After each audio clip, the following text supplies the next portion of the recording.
Aminado naman ng ilang TNVS driver na nagka-cancel sila ng booking.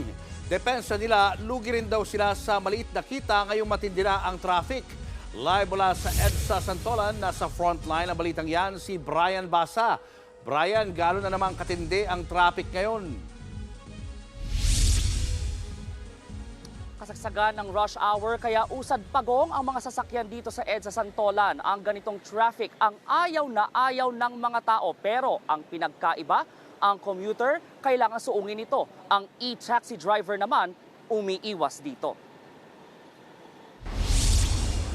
Alas 3 ng hapon ang shift ni Leonard Vivas sa Mandaluyong. Pero bandang alauna pa lang, nag-book na siya ng TNVS o Transportation Network Vehicle Service mula Quezon City.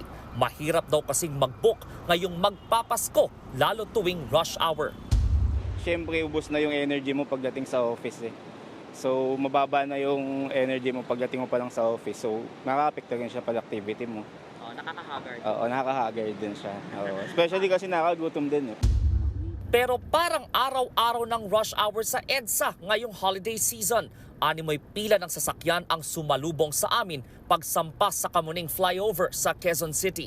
Ang ganitong buhol-buhol na traffic ang dahilan kaya kung minsay nagkakansela ng booking ang TNVS driver na si Leo Alaria kahit malapit ang pickup. Pero kung traffic sa daraanan, hindi niya raw itinutuloy ang biyahe.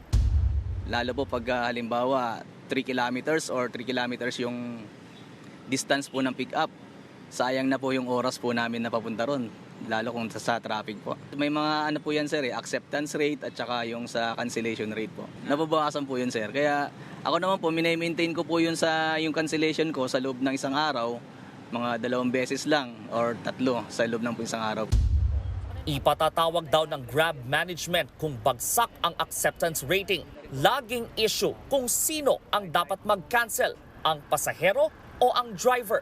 Ayon sa patakaran ng Grab, walang obligasyong mag-cancel ang pasahero kung unang makikiusap ang driver. Pero kung ang pasahero ang gustong mag-cancel, kailangan itong gawin sa loob ng 5 minuto matapos mag-book. Kapag lumampas, may 50 pesos na cancellation fee. Gusto namin kumita talaga. Pero sa akin naman, depende po sa passenger kung okay sa nila mag-charge sila ng 50. Iba naman ang tingin ng mga commuter. Example, yung Grab na kinuha namin, hindi dumadating, kaso nagpabayad ka pa wala namang, hindi sila nagbigay ng service sa'yo. Unfair din. Dapat mo tanggalin kasi nagdodoble din yung gastos. Magkakaiba man ang pananaw ng driver at ng pasahero, iisa lang ang kanilang gusto, ang makaiwas sa hebigat na traffic. Muli ipakita natin ang lagay ng trapiko sa mga oras na ito para sa mga kapatid nating papuntang San Juan at Mandaluyong City.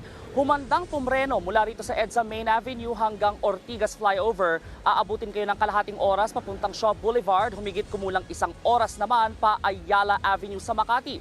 Kaya sa mga ipit sa traffic, naku, makinig muna sa radyo, makibalita o makijam sa tugtog para hindi kayo mapagod. Sabihin na rin ng boss, kaibigan o kaanak na kikitain ninyo na maaari kayong mahuli sa inyong biyahe o mahuli ang inyong dating. Naunang sinabi ng Grab na magdaragdag sila ng 10,000 drivers para tiyaking may masasakyan kayo ngayong holiday season. Pero yun nga, dahil nagiging sanhi ng cancellation ng traffic, mainam na planuhin at agahan ang pag-book para hindi mahuli sa lakad nyo. Julius? Maraming salamat, Brian Basa. Mga kapatid, Julius Babaw po. Iba na ang may alam at may pakialam sa panahon ngayon. Para sa frontline ng mga balita, mag-follow at mag-subscribe sa social media pages ng News 5.